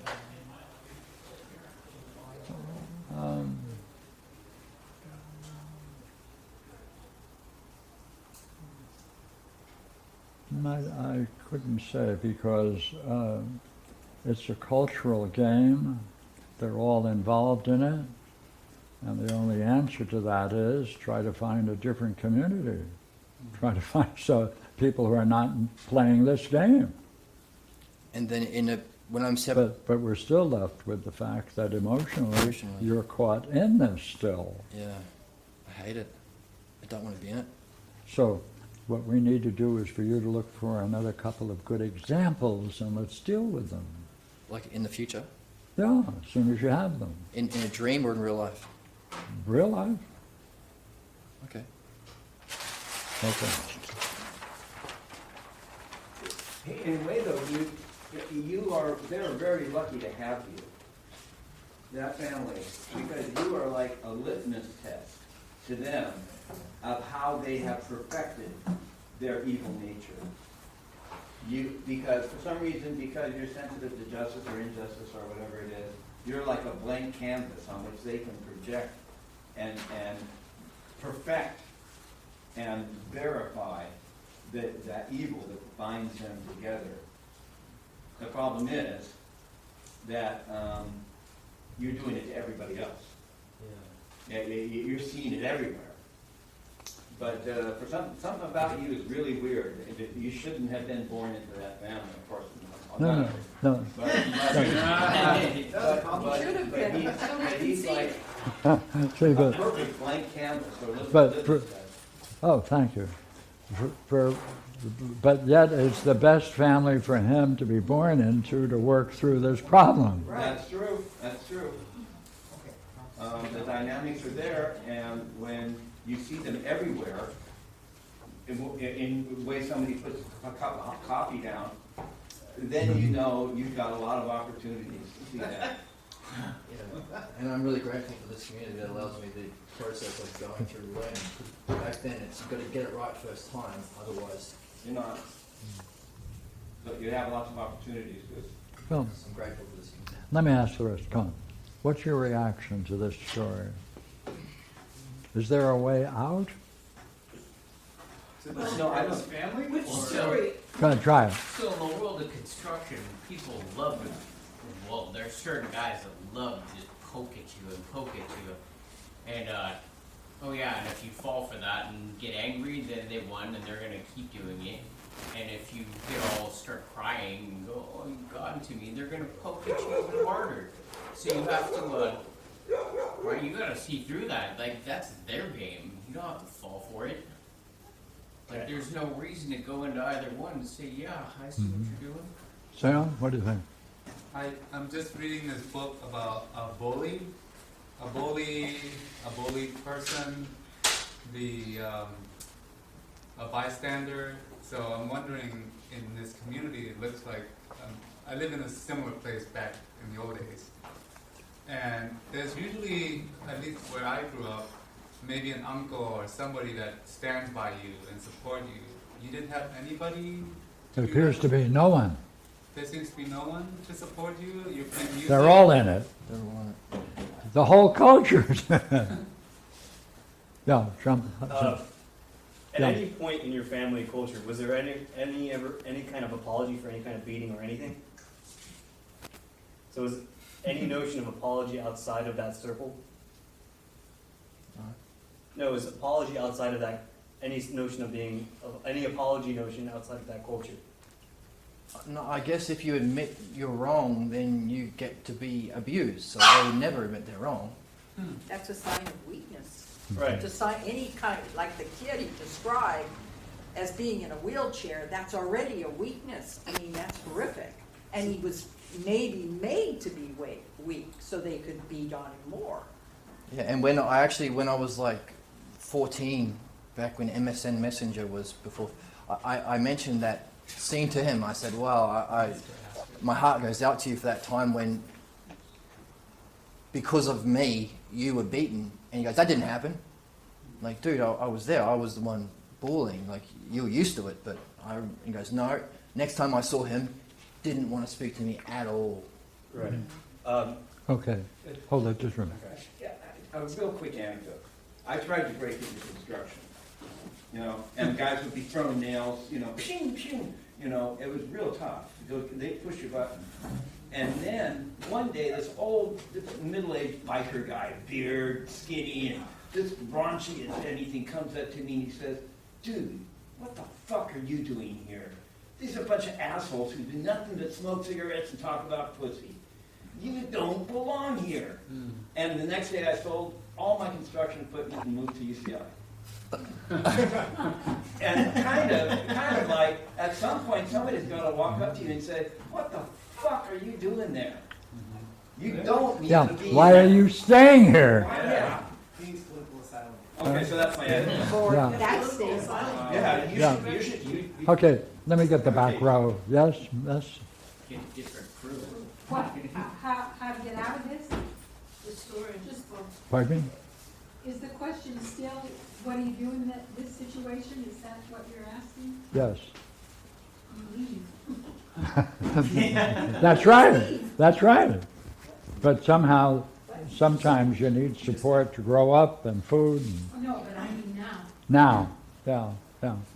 Yours is, What we thought of the story? Which story, I don't get whether, the story tonight, I think he prevailed in the issue with the folks being pushed aside, right? You prevailed tonight? Nobody prevailed. no, Oh, okay. Sort of. no But one, it sounds like we should seek political asylum, because you're a refugee from violence. I think we shrunk this. yes, please, Two come on. things. One is, I'm watching this same issue go down in my sister's side of the family. We went on vacation, and they say like so-and-so pushes so-and-so's buttons, the kid pushes the mom's buttons, and this idea that you are to blame for somebody else's feelings, that is a major problem that has to be overcome. We think other people caused our feelings. That relates to the present moment in the sense like, now you need to learn to act in a completely different way. And I think the talk would bring that out. That when he starts to get into, I need to either enforce justice or not take injustice, I need to act on this, that's his emotional trip. And so hopefully he can see that and be like, well, how do I want to feel in this moment? Like, And if you do act justly, of course, your life may end. But wait a minute, you got to die anyhow. And you got to choose, in one sense, your life and your death. I think the biggest problem for me. Pardon me? The biggest problem for me is that it's the whole culture. The whole culture is doing it. And you can't just leave and let everyone suffer. It really hurts. Yeah, so long as you stay in that. For me, hearing Yeah, that pardon this me. kid was beat up. Yeah, do it again. The whole culture is like still being violent with each other, and you can't just leave and let them be violent with each other. Yeah. Everyone's saying, "Oh, just leave it, leave the family." Yeah, bring them all with you. Hold it. I knew some Australians when I was in the paintball years ago, and I'd always heard American guys did well with Australian women because we didn't hit on them. American guys didn't hit the Australian girls, and they weren't used to that, and they liked it. I'm moving on. Because they're eating. Anybody can have the image, it won't matter who it is. Oh, thank you. Well, isn't there a secondary problem, which is that, or I don't know if it's secondary, but that in a situation where you have a paradigm that's culture-wide or family-wide, and you have certain roles in it, right? The mother's role, the father's role, or the victim's role, right? But it seems like when you ask, what can you do, you'd have to step out of all of that. And that's to step into the unknown, isn't it? Isn't that one of the major difficulties with, once you see that that's a paradigm for you, once you see that's what you're doing, then you have to say, what else is there? Who am I? What am I? What am I? Right? Because all the habits, all the learned transmissions are right there for you to step into. Well, I would, since this opened this whole thing up, and he has come over, given his history, I think studying his dreams opens a door for him. It seems like that may be a very good avenue to see how he is carrying on the tradition in some way. At the same time, breaking away from it, because he can then, in a new environment, which he's in, be able to test that change. Yes, if he continues with dream work, then the dream master has to pick up this problem Yep. and presumably offer solutions to it, and we'll sit around and enjoy the solution Yeah, well, yeah. and it's learn. And it's a different environment. Yeah. It's not being ridiculed. Okay, It's not let being me raise treated. another question. Say, any of you familiar with religions? Yeah. Oh, you are back there? Yeah. Oh. What religion is this? Oh, Cain and Abel. Caveman religion?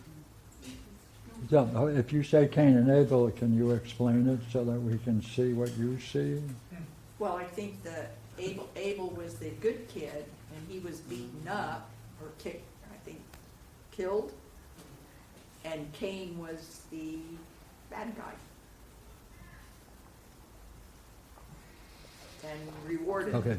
as far as I remember. Now, can you use that, or do you need her to say more? Say Huh? more. I need her to say more, please.